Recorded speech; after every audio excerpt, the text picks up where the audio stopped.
Assalamualaikum warahmatullahi wabarakatuh. Saya Sri Mulyana Oktaviana Alifan, NIM 144.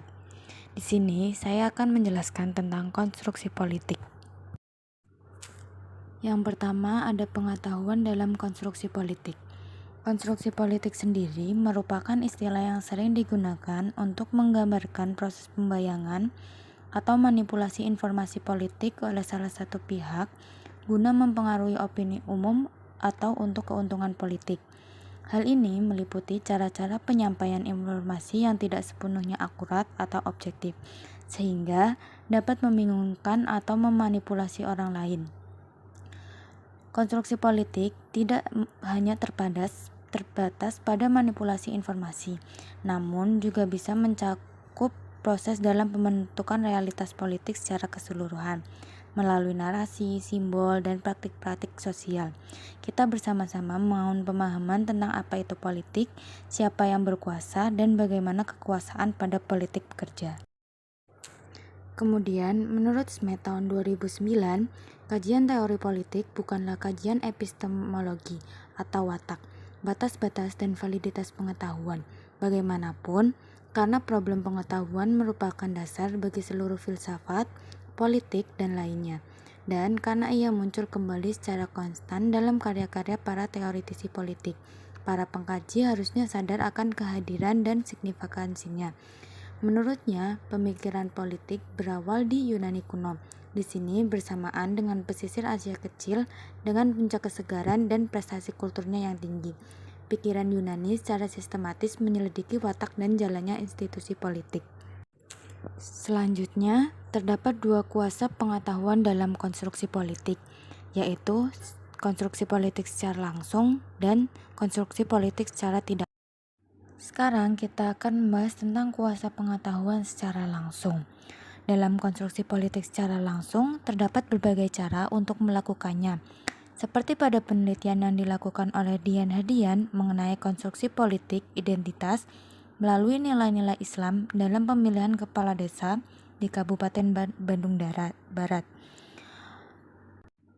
Pada penelitian tersebut bersifat persuasif untuk menunjukkan gambaran bagaimana para calon kepala desa mengkonstruksikan politik identitas melalui nilai-nilai Islam dalam konstelasi pemilihan kepala desa.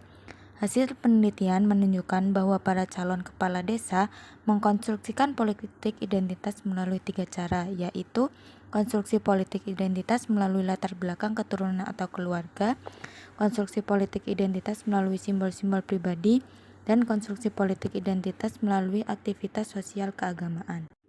Yang pertama ada konstruksi politik identitas melalui latar belakang keturunan atau keluarga. Politik identitas ini yang paling mudah digunakan yaitu dengan menggunakan latar belakang keturunan baik itu ras maupun kekerabatan.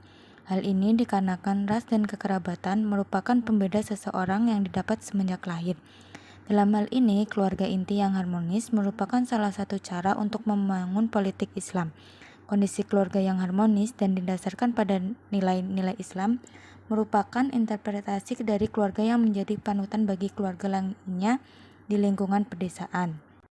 Sehingga masyarakat memiliki kecenderungan untuk mendukung calon kepala desa yang memiliki kehidupan harmonis dan baik tersebut.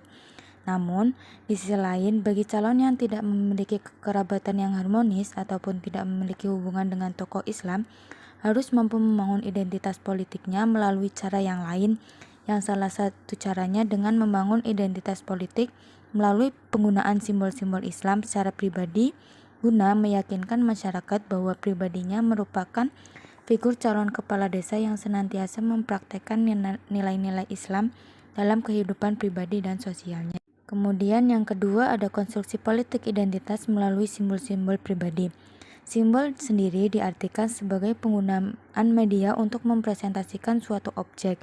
Maka dalam konteks pemilihan politik, para calon akan menginterpretasikan cara berpakaian, cara berperilaku, dan cara berpendapat yang memuat simbol daerah di mana ia mencalonkan sebagai konstruksi politik identitasnya. Adanya kriteria pemimpin yang memiliki perilaku baik yang ditunjukkan dari simbol-simbol pribadi yang digunakan oleh para calon kepala desa merupakan standar penilaian kepemimpinan yang berlaku baik dalam level desa maupun level daerah dan nasional. Hal ini dibuktikan oleh berbagai penelitian seperti dari Najib, Solihin, dan kawan-kawan yang mengungkap bahwa kepribadian yang baik yang diinterpretasikan melalui simbol-simbol pribadi menjadi salah satu dasar penilaian masyarakat dalam memilih pemimpin secara langsung. Dan yang terakhir, ada konstruksi politik identitas melalui aktivitas sosial keagamaan. Politik identitas yang dibangun oleh para calon kepala desa tadi melalui kegiatan sosial keagamaan akan disikapi berbeda oleh masyarakat.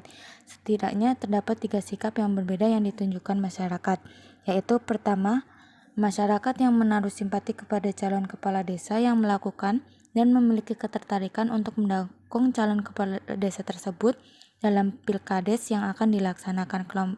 Kelompok masyarakat ini merasa memiliki kesamaan preferensi politik dengan calon kepala desa yang tengah terlibat dalam kegiatan sosial keagamaan. Kedua, masyarakat yang menaruh simpati kepada calon kepala desa yang tengah terlibat dalam kegiatan sosial keagamaan. Namun, mereka menyatakan tidak akan memilih calon kepala desa tersebut. Ketiga, masyarakat yang tidak memiliki simpati terhadap calon kepala desa yang terlibat dalam kegiatan sosial keagamaan. Kemudian ada kuasa pengetahuan secara tidak langsung. Dalam konstruksi politik tidak langsung biasanya dilakukan melalui media massa. Konstruksi dalam media massa merujuk pada proses di mana media sosial membentuk dan membagikan narasi tentang peristiwa politik, tokoh, dan partai politik. Media tidak hanya menyampaikan informasi, tetapi juga berperan aktif dalam menciptakan opini publik melalui pemilihan fakta, bahasa, dan sudut pandang yang digunakan dalam pemberitaan politik tersebut. Dengan menyajikan berita dari sudut pandang tertentu, media dapat mempengaruhi persepsi masyarakat tentang legitimasi dan kredibilitas aktor politik serta kebijakan yang diambil. Menurut Poti tahun 2020, media massa merupakan komponen penting ruang publik yang dapat digunakan untuk menegakkan demokrasi dan menguatkan civil society. Seperti contoh pada pemilu tahun 1999. Pada saat itu, media massa mengkonstruksikan partai politik sebagai selebritis dengan fokus pada tokoh-tokoh politiknya. Hal ini menunjukkan bagaimana media dapat mengubah perspektif publik terhadap partai politik berdasarkan cara mereka melaporkan berita.